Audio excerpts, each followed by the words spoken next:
네, 안녕하세요. 서초대학교에서 정알못을 위한 정치학과라는 과목을 개설하게 된 윤범기 학과장입니다. 반갑습니다. 정알못을 위한 정치학과는 말 그대로 정치를 잘 알지 못하는 사람들을 위한 정치 초보를 위한 정치학과라고 할 수 있는데요.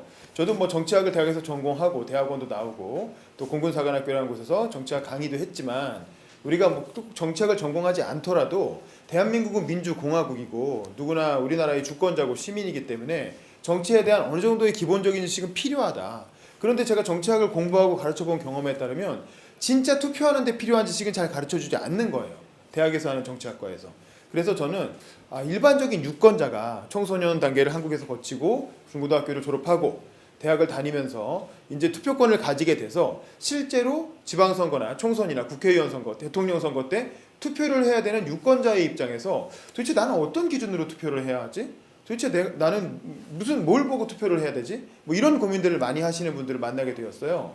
그래서 이제 그런 분들께 이런 기준으로 이런 정도의 정보를 가지고 투표를 하면 그래도 크게 틀리지 않는 혹은 이제 대한민국에 큰 부담이 되지 않는 좋은 유권자, 좋은 선택을 할 수 있다. 라고 도움이 될 만한 과목들을 만들어 봤습니다. 그래서 일단은 네 강에 걸쳐서 수업을 진행할 건데요. 첫 번째는 먼저 역사입니다. 일단 투표를 하기 위해서는 대한민국에서 한국의 정치가 어떤 흐름으로 이어져 왔는지 역사를 알아야 이제 상식적으로 좋은 투표를 할 수 있겠죠. 그래서 해방 이후 근대사부터 최근까지 일단 투표를 할 때 우리나라에서 어떤 정치적 논쟁들이 있었고 어떤 기준으로 투표를 하면 될지 역사적 맥락을 먼저 살펴보고 그리고 결국 투표의 선택지는 정당입니다. 대개 이제 국회의원 선거는 인물도 있고 대통령을 인물을 보고 투표를 하긴 하지만 결국에는 사실 인물들은 잘 모르잖아요. 그럼 대부분 정당을 보고 투표를 하게 돼요. 그럼 이제 그 정당들이 어떤 역사를 가지고 있고 어떤 주요 공약을 가지고 있고 어떤 입장 차이가 있는지 정당에 대한 공부가 좀 필요할 것 같고요. 세 번째는 정책입니다. 실제로 우리나라에서 각 정당들이 어떤 정책이 쟁점이 되고 있고 어떤 정책적 사안을 두고 서로 갈라져서 싸우고 있는지 그런 걸 이해해야 투표를 할 때 정확한 자기의 이해관계에 맞는 투표를 할 수가 있겠죠. 그리고 마지막은 이 정치를 비추는 거울이라고 할 수 있는 언론입니다.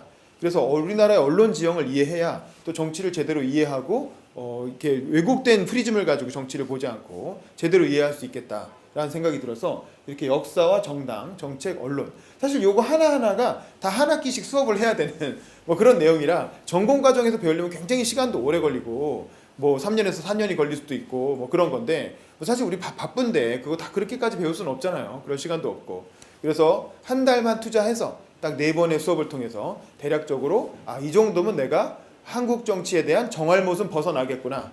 그 정잘알까지는 못 가더라도 정알못을 탈피해서 어떤 유능한 유권자로 또 대한민국의 주권자로서 자기 권리를 행사할 수 있는 그런 시민을 만들어 드리는 거의 목표를 두고 있는 과목입니다. 3월 매주 목요일 저녁 7시 서초대학교에서 여러분과 만나고 싶습니다. 감사합니다.